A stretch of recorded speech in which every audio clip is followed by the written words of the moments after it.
श्रोते हो नमस्कार. कुलकर्णी इंजिनिअरिंग इंडस्ट्रीजचे माधव कुलकर्णी आज आपल्यासोबत आहेत. प्रदूषण नियंत्रण या विषयामध्ये बॅचलर ऑफ सायन्स आणि पर्यावरण व्यवस्थापन यामध्ये मास्टर्स डिग्री त्यांनी संपादन केली आहे. स्टील, सिमेंट, साखर कारखाने, फार्मा यासारख्या उद्योगांसाठी पाणी प्रदूषण, वायू प्रदूषण टाळणारी उपकरणं त्यांच्या कंपनीमार्फत तयार केली जातात. 1991 पासून ते या क्षेत्रामध्ये कार्यरत आहेत आणि 2002 पासून स्वतःच्या ब्रँडसह त्यांनी प्रदूषण टाळणारी ही उपकरणं तयार केली आहेत. जिल्हा उद्योजकता पुरस्कार, राज्य सरकारकडून दिला जाणारा राज्य उद्योजकता पुरस्कार यानंही त्यांना गौरवण्यात आले. सांगली मिरज MIDC संघटना, पश्चिम महाराष्ट्र MSME संघटना याचे सचिव म्हणून तसंच पश्चिम महाराष्ट्र लघु उद्योग संघटनेचे महासचिव या पदावरही ते कार्यरत होते. आज त्यांच्याकडून त्यांचा उद्योजकतेचा प्रवास आपण जाणून घेणार आहोत. सर, कार्यक्रमात आपलं स्वागत आणि नमस्कार. नमस्कार. सर, पर्यावरण पूरकतेचा ध्यास घेऊन आपली ही जी यशस्वी वाटचाल सुरू आहे त्याची सुरुवात कशी झाली नेमकी? मुळात माझं शिक्षणच पर्यावरण या विषयात झालं. ते पर्यावरण या विषयातच करायचं असं काही मी ठरवलेलं होतं अशातला काही भाग नव्हता. शिकत असताना आमच्यावाला 12वी झाल्यानंतर लोकांच्याकडं एक इंजिनिअरिंग किंवा मेडिकल असे 2 पर्याय असायचे. माझ्या सुदैवानं म्हणा किंवा दुर्दैवानं म्हणा मला 12वीला इंजिनिअरिंगला पण ॲडमिशन मिळालं नाही आणि मेडिकलला पण मिळालं नाही. मिळालेल्या मार्कांच्या आधारावरती मला ॲडमिशन मिळत असलेली एकमेव शाखा म्हणजे त्यातल्या त्यात चांगली आणि नवीन असणारी ब्रँच अशी पर्यावरण शाखा होती आणि त्यात मला मिळालं म्हणून मी तिथं ॲडमिशन घेतलं. बाकी असं काही ठरवून या विषयात लक्ष घालायचं वगैरे असं काही नव्हतं. पण शिक्षणच त्यात झाल्यामुळं आणि नंतर तो एक ज्वलंत विषय बनल्यामुळं त्याच्यात मी काम करत राहिलो.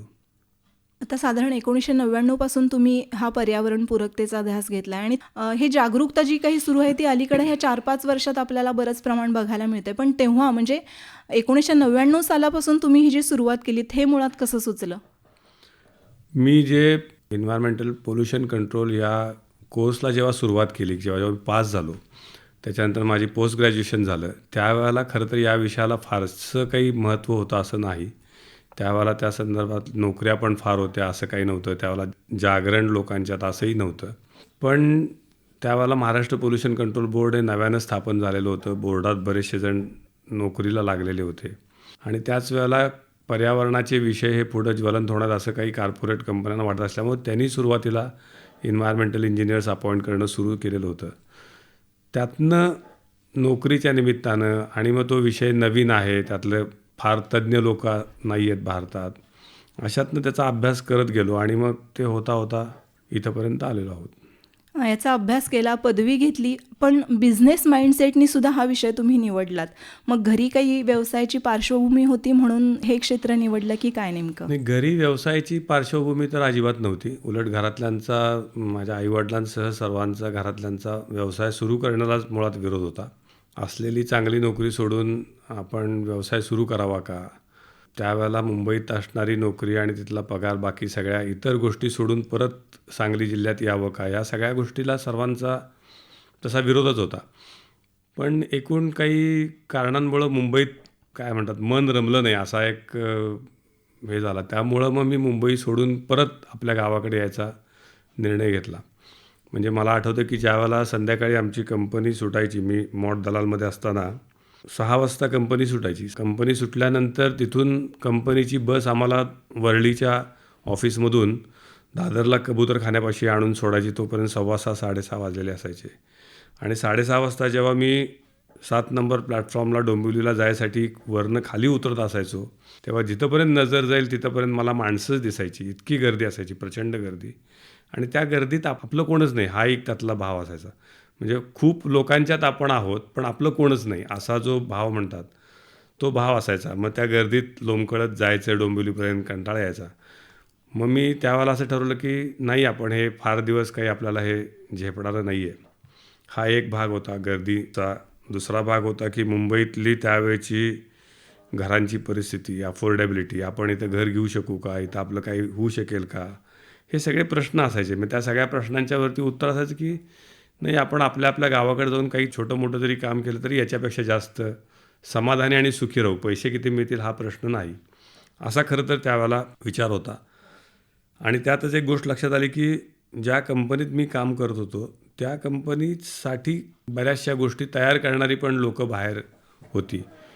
असंच आपण काहीतरी तयार करून दिलं तर काय होईल, या लोकांना आपण सांगली कोल्हापूरमध्ये मॅन्युफॅक्चरिंग केलं आणि त्यांना पाठवलं तर मॅन्युफॅक्चरिंग कॉस्ट सांगली कोल्हापूरची कमी पडेल आणि आपल्याला विक्रीचा दर जो आहे तो मुंबईतला मिळेल, असा एक दृष्टिकोन त्यावेळेला होता. या सगळ्यातनं मी असा एक धाडसी निर्णय त्यावेळेला घेतला की आपण स्वतःचा व्यवसाय सुरू करायला पाहिजे. त्याच वेळेला माझा एक चुलत भाऊ नाशिकला स्वतःचा व्यवसाय करत होता. तो मला म्हटला की तुझ्या मनात जर असं येत असेल तर तू करायला हरकत नाही, त्याला काय लागेल ती मदत मी करतो. आणि त्यावेळेलाही त्यानं मला म्हणजे बेसिकली माझं मेकॅनिकल इंजिनिअरिंग नसतानासुद्धा मला मेकॅनिकल इंजिनिअरिंग काय आहे, फॅब्रिकेशन कसं असतं, मेटल म्हणजे काय, मेटलचं फॉर्मिंग काय, हे सगळं तुला मी माझ्या इंडस्ट्रीमध्ये शिकवतो. तू माझ्याकडे येऊन 6 महिने राहिलास तरी तुला ते सगळं कळेल. आणि मग असं करत मी त्याच्याकडून ते शिकलो आणि मग मी इकडं स्वतःचं युनिट सुरू करायचा विचार केला. म्हणजे तो विचार असं काही की माझी व्हिजन होती आणि मी इंडस्ट्रियलिस्ट होणार अमुक अमुक असं काही घडलं आहे असं नाही आहे. ती स्पर्धा होती. म्हणजे माझी जगण्याबद्दलची अपेक्षा आणि प्रत्यक्ष माझं असणारं जगणं ह्याच्यामधलं जे अंतर होतं, ते अंतर ब्रिज करता करता ही इंडस्ट्री उभी राहिलेली आहे. याचे सुरुवातीचे दिवस कसे होते? सुरुवातीचे दिवस थोडेसे टफ होते, कारण ज्यावेळेला मी नोकरी सोडून इकडं आलो त्यावेळेला एकतर माझ्याकडे फारसे पैसे नव्हते. माझे आईवडील शिक्षक होते, त्यामुळे त्यांनी मला काही फारसं आर्थिक मदत करणार आहे काही होणं शक्य नाही हे त्यांनी सुरुवातीला सांगितलेलं होतं. माझ्याकडे माझे PFचे आणि जे कंपनीतनं नोकरी सोडताना मिळाले होते तेवढेच एक 60-70 हजार रुपयाची पुंजी घेऊन मी इथं आलेलो होतो. आणि तिथून पुढं मग स्टँडर्ड भारतातली ब्युरोक्रॉसी आणि त्यांचा एकूण हेलपाट्याचा प्रवास हे सगळं करता करता पहिले 6 महिन्यातच मला असं वाटायला लागलं की आपलं काही चुकलं का काय. कारण मी नोकरी सोडलेली होती 98च्या डिसेंबरमध्ये मी नोकरी सोडली आणि प्लॉट मिळून माझा उद्योग सुरू व्हायला 99चा एप्रिल आलेला होता. हे मधले 6-7 महिने जे होते त्या 6-7 महिन्यात कुठलीही गोष्ट मी गेलो आणि पटकन झाली असं होत नव्हतं. बँकेत गेलो प्रपोजल तर ते काय फार फटाफट झालं असं नाही. MIDCतला प्लॉट ट्रान्सफर व्हायला 4-4 महिने लागायचे. असे सुरुवातीचे दिवस आणि हे करता करता पैसे संपत आलेले होते, पैसे नव्हते. मित्रांच्याकडनं कुणाकडून तरी उसनवारी करून ते दिवस त्यावेळेला काढत होतो. त्यावेळेला काही वेळेला असं मनात आलं सुद्धा की आपण हा निर्णय घेऊन काही चूक केली का. पण त्याच्याशिवाय दुसरा पर्यायही नव्हता. त्यामुळं त्रास तर खूप झाला. म्हणजे घर भाडं द्यायला सुद्धा पैसे नाही आहेत अशी सुद्धा परिस्थिती बऱ्याच वेळेला आलेली आहे. या सगळ्यातनं पार करत करत करत हा प्रवास झाला. स्ट्रगल भरपूर करावा लागला. विचार करतो की मी नोकरी केली असती तरी स्ट्रगल होता का, तर स्ट्रगल होता. तिथंही स्ट्रगल आहे, इकडेही स्ट्रगल आहे. त्यामुळे स्ट्रगल हा अदरवाईज पण तुम्हाला कुठं ना कुठं तर करावंच लागणार आहे. हा किमान स्ट्रगल असा आहे की ह्याच्यात एक असं म्हणू शकतो आपण की यातनं जे काही होणार आहे ते आपलं स्वतःचं असणार आहे. ह्याच्या आधीचा जो स्ट्रगल होता तो स्ट्रगल फक्त आणि फक्त आपलं 2 वेळचं अन्न आणि निवारा मिळवणं, अन्न वस्त्र निवारा एवढं मिळवणं आणि कुणाची तरी तिसऱ्याची भर करणं असं होतं. आता असं वाटतं की ठीक आहे, हा स्ट्रगल झाला, त्यातनं आपण एका ठिकाणी पोचलेलो आहोत आणि जिथं पोचलो तिथं आपण स्वबळावर पोचलो असा एक फील आहे. तुमच्या कंपनीकडून किंवा इंडस्ट्रीकडून जे काही इक्विपमेंट्स तयार केली जातात त्याबद्दल थोडंसं आम्हाला सांगा ना. आमच्याकडं 3-4 प्रकारची उपकरणं तयार केली जातात. एक तर मुळात प्रदूषण जे आहे ते प्रदूषण हवा, पाणी आणि solid waste, hazardous waste, noise pollution असे वेगवेगळे प्रकार आहेत. त्यापैकी सॉलिड वेस्ट, हजार्डस वेस्ट, पाणी आणि हवा यातल्या प्रदूषणाची जी नियंत्रणाची जी सगळी संयंत्र आहेत ती आम्ही बनवतो. त्याच्यात वॉटर पोल्युशनमध्ये इफ्लुएंट ट्रीटमेंट प्लांट आणि सीवेज ट्रीटमेंट प्लांट हे आमचे आत्ता हॉटकेक टाईपचे आमचे प्रोडक्ट्स आहेत. त्याच्यानंतर हवा प्रदूषणामध्ये बॅक फिल्टर, स्क्रबर्स हे प्रॉडक्ट्स आम्ही करतो. आणि सॉलिड वेस्ट मॅनेजमेंटमध्ये आम्ही इन्सिनरेटर हा प्रॉडक्ट करतो. साधारणपणे बायोमेडिकल वेस्ट इन्सिनरेटर हा आमचा युनिक प्रॉडक्ट आहे. म्हणजे आत्ता प्रत्येक जिल्ह्याला एक बायोमेडिकल वेस्ट ट्रीटमेंट प्लांट असतो. महाराष्ट्रात 36 प्लांट आहेत, त्याच्यापैकी 8 प्लांट आमचे आहेत. नॉर्मली हॉस्पिटलमधून जे सॉलिड वेस्ट जनरेट होतं त्याच्यासाठी हा बायोमेडिकल वेस्ट ट्रीटमेंट प्लांट वापरला जातो. हॉस्पिटलमध्ये साधारणपणे बँडेजेस, त्याच्यानंतर ऑपरेशन झाल्यानंतर ॲम्प्युटेड पार्ट्स ऑफ द बॉडी हे जे काढतात सगळे शरीराचे काही नको असलेले अवयव काढले जातात. या सगळ्याचं डिस्पोजल हे डायरेक्टली न करता ते थ्रू बायोमेडिकल इन्सिनरेटरमधनं करावं असा एक नियम आहे. त्यामुळे ते खूप गरजेची गोष्ट आहे, तर ते आम्ही करतो. त्याचबरोबर हॉस्पिटल्ससाठी लागणारे सीवेज ट्रीटमेंट प्लांट म्हणजे लिक्विड वेस्ट जो हॉस्पिटलमधनं निघतो त्याच्यासाठीचा सीवेज ट्रीटमेंट प्लांट आम्ही बनवतो. वेगवेगळी हॉटेल्स, रिसॉर्ट्स, त्याच्यानंतर मॉल्स, कमर्शियल कॉम्प्लेक्सेस यांनासुद्धा सीवेज ट्रीटमेंट प्लांट्सची आवश्यकता आहे. ते सीवेज ट्रीटमेंट प्लांट्स आम्ही बनवतो. त्याच्यानंतर फाउंड्रीज, फार्मास्युटिकल इंडस्ट्रीज, बॉयलर्स, वेगवेगळ्या कंपन्यांमध्ये जिथं बॉयलर्स आहेत त्या सगळ्या कंपन्यांमध्ये हवेचं जे प्रदूषण होत असतं त्याच्यासाठी लागणारे बॅक फिल्टर्स, स्क्रबर्स आणि इलेक्ट्रोस्टॅटिक प्रेसिपिटर्स हे आम्ही एअर पोल्युशनसाठी लागणारे इक्विपमेंट्स बनवतो. अशी आमची ही सगळी रेंज आहे. वेगवेगळ्या इंडस्ट्रीजसाठी ही वेगवेगळी इक्विपमेंट्स असतात असं काही असतं का? हां, फाउंड्रीज आहे. आता फाउंड्रीजमध्ये खूप मोठ्या प्रमाणात धुळीचे कण निघतात. तर त्या फाउंड्रीजसाठी त्यांच्याकडे एक सँड प्लांट नावाचा एक प्रकार असतो. म्हणजे जे मोल्ड तयार करतात फाउंड्रीचे, त्या मोल्डसाठी सँड वापरतात आणि नंतर कास्टिंग झालं की ते मोल्ड फोडतात. हवेत ते धुळीचे कण जातात. तर फाउंड्रीजसाठी आम्ही बॅक फिल्टर नावाचा एक प्रॉडक्ट करतो की ज्याच्यात ही सगळी धुळीचे कण जे बारीक सँड प्लांटमधून निघणारी अगदी फाईन डस्ट असते ती कलेक्ट करायसाठी आम्ही बॅक फिल्टर बनवतो. फाउंड्रीजमध्ये ज्यावेळेला मेटल मेल्ट केलं जातं ते मेल्ट होत असताना त्यातनं ज्या इम्प्युरिटीजमुळं जो काही धूर निघतो तो धूर ॲब्सॉर्ब करायसाठी आम्ही स्क्रबर एक देतो. आणि अतिशय एक अभिमानाची गोष्ट अशी आहे की सांगली, कोल्हापूर आणि बेळगाव हा एक आपल्या इथं फाउंड्री हब आहे. या फाउंड्री हबमधले 80% फाउंड्रीज या आमच्या कस्टमर आहेत. मग त्यांना आम्ही डस्ट कलेक्टर आणखीन बॅक फिल्टर्स आणखीन स्क्रबर्स दिलेले आहेत. म्हणजे बेळगावमधले अशोकायन असेल, सांगलीमधलं महाबळ असेल, कोल्हापूरमधले तर 80% फाउंड्रीज आमचे कस्टमर आहेत. तसंच हॉस्पिटलच्या बाबतीतही म्हणता येईल. हॉस्पिटल्सच्या बाबतीतसुद्धा आज सांगली, कोल्हापूर, बेळगाव, बेंगलोर या ठिकाणच्या बऱ्याचशा हॉस्पिटल्सना आमच्या STPs आहेत. आता ही जी इक्विपमेंट्स आपण तयार करता त्याचं स्टँडर्डायझेशन कसं मेंटेन केलं जातं? ह्याच्यात 2 गोष्टी असतात. एक स्टँडर्डायझेशन म्हणजे ह्याची क्वालिटी नॉर्म्स जे आहेत ते त्याचे आहेतच. ISOच्या नॉर्म्सप्रमाणे मॅन्युफॅक्चरिंग होतं. आणि त्याच्याबरोबर दुसरी गोष्ट असते म्हणजे या सगळ्यासाठी रेग्युलेशन करण्यासाठी महाराष्ट्र पोल्युशन कंट्रोल बोर्ड आणि सेंट्रल पोल्युशन कंट्रोल बोर्ड अशी 2 बोर्ड्स आहेत. ते गव्हर्नमेंटच्या बॉडीज आहेत. ही इक्विपमेंट्स जी लोक वापरतात त्यांच्याकडचा इनलेट इफ्लुएंटचा पॅरामीटर आणि आउटलेटचे पॅरामीटर हे डिफाईन केलेले आहेत. ते जोपर्यंत मॅच करतात तोपर्यंत ती इंडस्ट्री चालू राहू शकते. अन्यथा तो सगळा लिगल डिफॉल्ट होतो.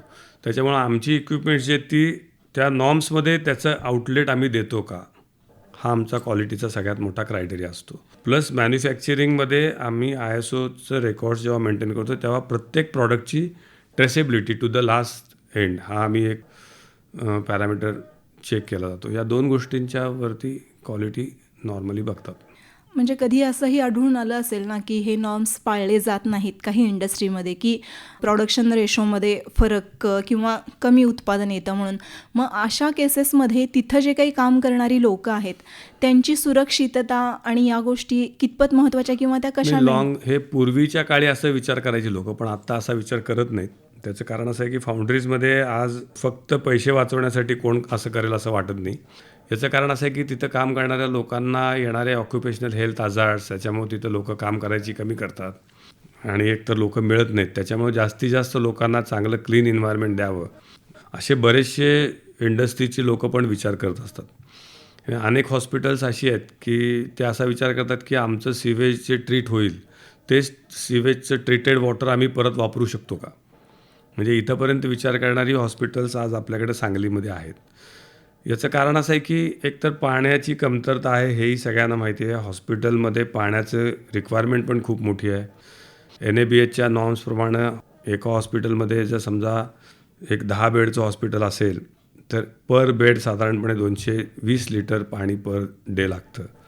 आणि इतक्या मोठ्या प्रमाणात पाणी वेस्ट करणं तेही त्यांना अफोर्डेबल नसतं. आणि ट्रीटमेंट प्लांट आहे तर आपण ते रियूज करू शकतो का, तेच पाणी फ्लशिंगला वापरता येऊ शकतं का, फ्लोअर वॉशिंगला वापरता येऊ शकतं का, असा विचार हॉस्पिटल पण करतात. म्हणजे आता पूर्वी जो थोड्याफार पीनट्ससाठी म्हणूया आपण लोक जो असा विचार करायचे की आपण हे नाही चालवलं तर काय होईल, असा विचार करणारी लोक आत्ता आहेत असं मला वाटत नाही. आता बरेचसे जण असा विचार करतात की यातनं आपल्याला काही सेव्हिंगपेक्षा आपण क्लीन एन्व्हायरमेंट आपल्या लोकांना देऊ शकतो का, आपण सोसायटीसाठी काही कॉन्ट्रीब्यूट करू शकतो का, अवेअरनेस आलेला आहे. त्यामुळं तो प्रश्न पूर्वीसारखा नाही आहे. पूर्वी लोक त्यात काही पळवाटा शोधता येतात का बघायची, पण आता तसं फारसं होताना दिसत नाही आहे.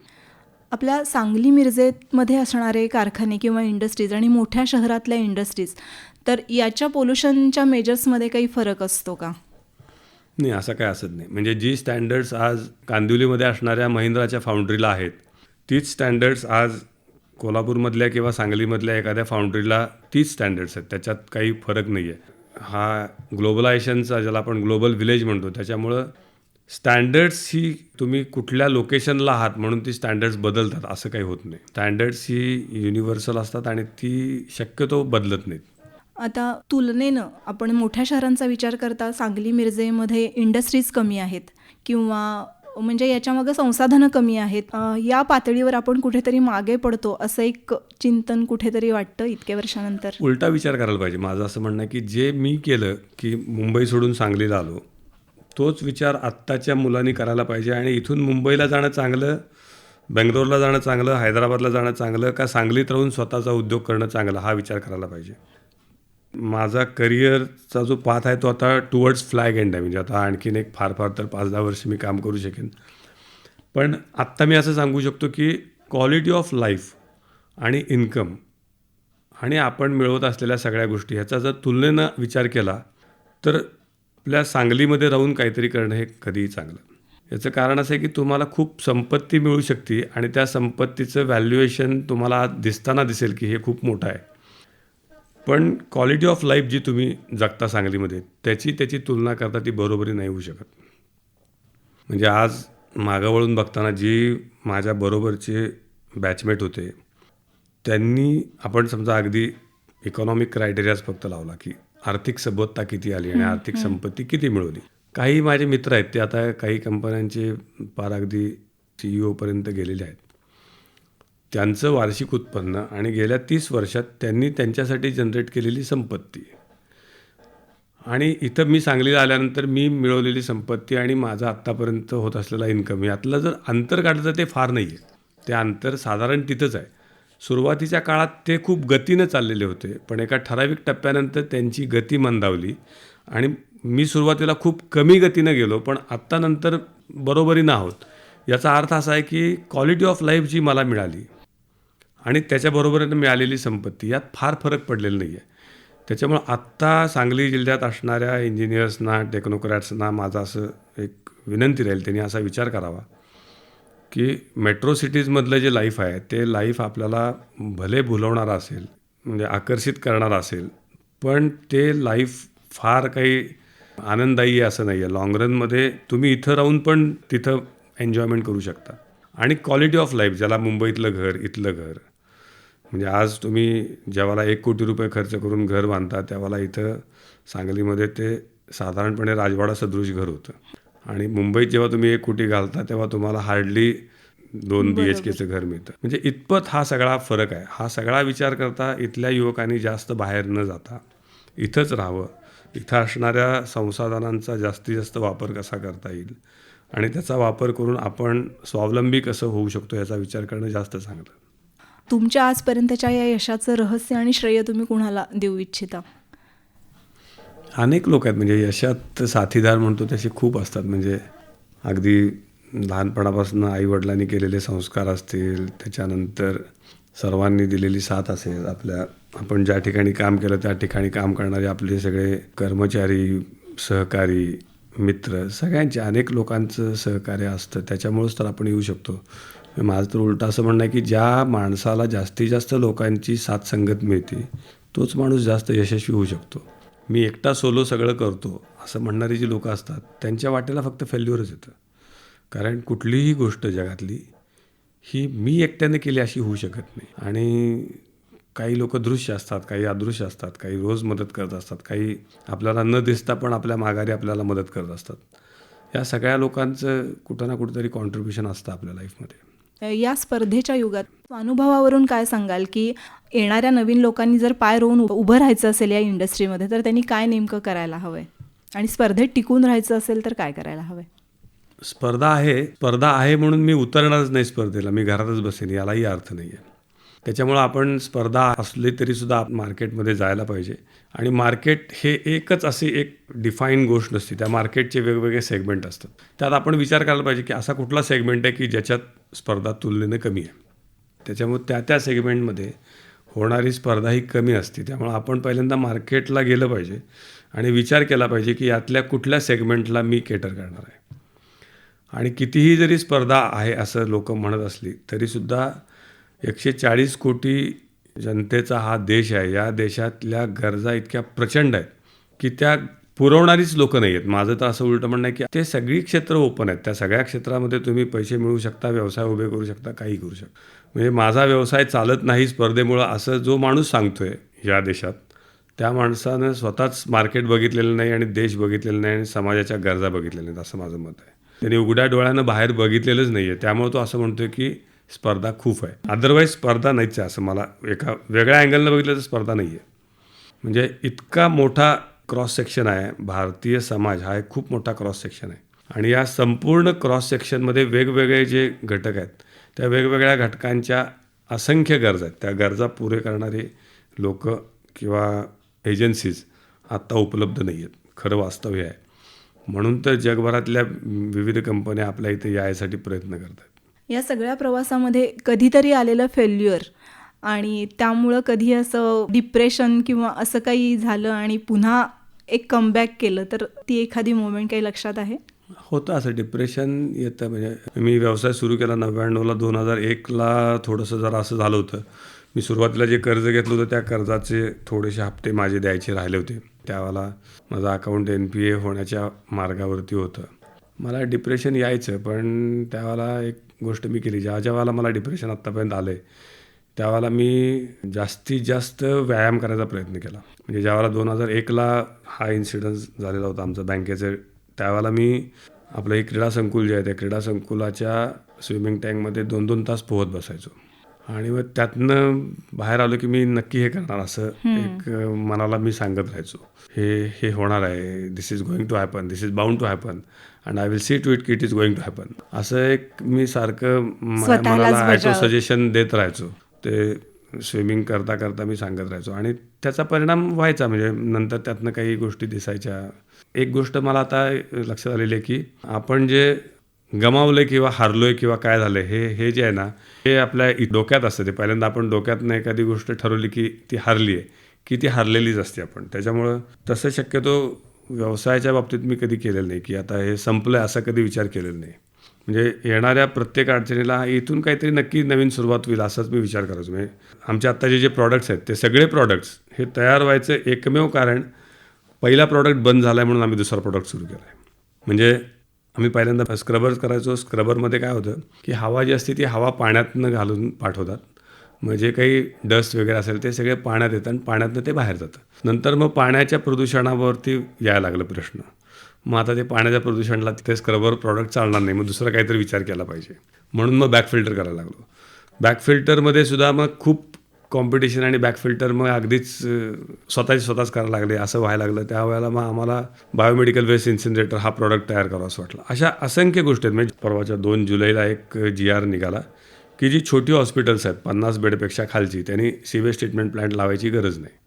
म्हटल्यावर आज नाही म्हटलं तर आम्ही सांगलीमध्ये एक साधारणपणे 40-50 हॉस्पिटल्स आहेत जी 30 बेडच्या पेक्षा खालची आहेत आणि ज्यांना आम्ही STP लावलेले आहेत. असे असंख्य लोक उद्यापासून माझ्याकडे येणार नाहीत.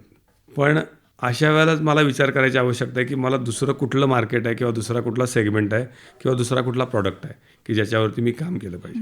मी नवीन काय देऊ शकतो. म्हणजे आत्तापर्यंतच्या माझ्या अनुभवातनं मी आणखीन वेगळं काय देऊ शकतो.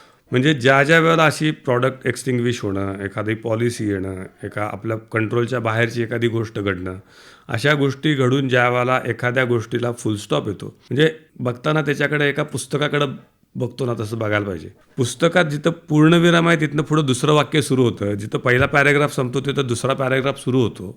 ते आपण त्याला कव्हर लावून बंद करत नाही. त्याच्यामुळे हे चालूच राहतं. हे एखादा प्रॉडक्ट चालेल, उद्या बंद होईल. आज आम्हाला भीती आहे की उद्या बॅक फिल्टर बंद होतील का? होतील. झाले तर काय करायला लागेल? ESP करायला लागेल, इलेक्ट्रोस्टॅटिक प्रेसिपिटर्स करावे लागतील. ते बंद झाले तर काय करायचं हे डोक्यात आपण विचार करायला लागतो. आज आता मला माहीत आहे बायोमेडिकल वेस्ट इन्सिनरेटर्स आणखीन 2 वर्षांनी बॅन होणार आहेत. मग आत्तापासूनच विचार करायला पाहिजे की प्लाझ्मा टेक्नॉलॉजीनं आपण तो बायोमेडिकल वेस्ट प्लांट चालवू शकतो का? तर हे एक प्रवास आहे तो. जसं आपण एखादा लेखक विचार करतो की पहिल्या वाक्याला फुलस्टॉप दिला, याचाच अर्थ इथून पुढं दुसरं वाक्य सुरू करायचं आहे. तसं आहे ते. तुम्ही विचार करत जसं राहाल तसं ते पुढं होत जातं. त्यामुळं ही एकदा मनाला सवय लागली, की मग डिप्रेशन येत नाही. फक्त डिप्रेशन कधी येतं, की आता आपण थांबलोय, त्याला आपल्याला उत्तर सापडत नाही त्यावेळेला. पण ज्यावेळेला उत्तर असतात, त्यावेळेला डिप्रेशन याची काही कारण नाही. गरज ही शोधाची जननी आहे हां. म्हणतात तसं आणि- स्वतःला इनोव्हेटिव्ह ठेवणं. आणि हा प्रवाह आहे. त्या प्रवाहाला आपण जिथं कुठं त्याला वाट मिळायचं थांबेल, तिथून त्यानं बाजूनं रस्ता शोधलाच पाहिजे. आणि हे फक्त मी व्यवसाय करतोय म्हणूनच हे सत्य आहे का? तर नाही. नोकरीत सुद्धा असं होतं. अनेक ठिकाणी नोकरी करता करता एखादी पोस्ट निघून जाते. आज आम्हाला उद्या ह्या प्लॅन्टवरती गरज नाही असं होतं. तेव्हा तुम्ही दुसरी नोकरी शोधताच ना. बरोबर. तसंच व्यवसायात पण आहे. उद्योजकता हा प्रवास मला असं वाटतं की युवकांनी घ्यावा. सरकारी नोकरी हीच नोकरी आणि मल्टीनॅशनल कंपनीमधली नोकरी म्हणजेच रोजगार आणि तिथंच आपला उत्कर्ष होऊ शकतो, असं जे आत्ता बऱ्याचशा युवकांना वाटतं किंवा युवतींना वाटतं, तर त्याच्यापेक्षा वेगळा मार्ग जर चोखाळला तर तुम्हाला चांगले रिझल्ट्स मिळू शकतात. प्रयत्नपूर्वक माझ्याकडे काही नसताना मी हे सगळं करू शकलो. आत्ताच्या मुलांना तर खूप चांगल्या गोष्टी आहेत. म्हणजे आम्ही व्यवसाय सुरू केला तो काळ वेगळा होता, आत्ताचा काळ वेगळा आहे. त्याच्यामुळं आत्ता व्यावसायिकता आणणं, ती जोपासणं हे जर युवकांनी केलं तर नक्की चांगली प्रगती होऊ शकते. तर जास्तीत जास्त युवकांनी या क्षेत्राकडे वळलं पाहिजे. जिथं संपत्ती निर्माण होणं, संपत्तीचा विनिमय होणं आणि ती खालीपर्यंत पर्कोलेट होणं, ही जी प्रोसिजर आहे ही फक्त उद्योगात होऊ शकते. तर ती प्रोसेस सुरू करण्यासाठी जास्तीत जास्त युवकांनी पुढे यावं, हा एक संदेश राहील माझा. तुमच्या पुढच्या वाटचालीसाठी सर खूप शुभेच्छा आणि आज थँक्यू. इथे आल्याबद्दल आकाशवाणीकडून मी आभार मानते. धन्यवाद.